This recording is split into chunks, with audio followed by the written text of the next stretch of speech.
So now that you're within the course and within the lessons and working through the files, how do you go about submitting a question to get answered by the experts?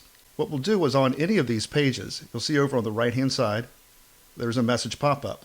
It says, how can I help you today?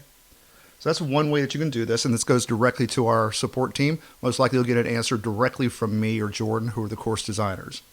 But another thing that you could do is within each of the courses, and again, we'll go into the course here, and we'll just go into a random lesson. We'll say Excel tables, introduction to Excel tables. We'll go through, let's say, working with Excel tables.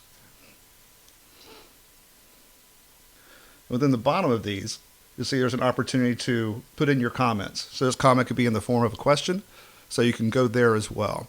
In the future, we're planning on rolling out other ways of being able to interact with other users as well that are in the Academy. So that's how you go about leaving a question for a lesson.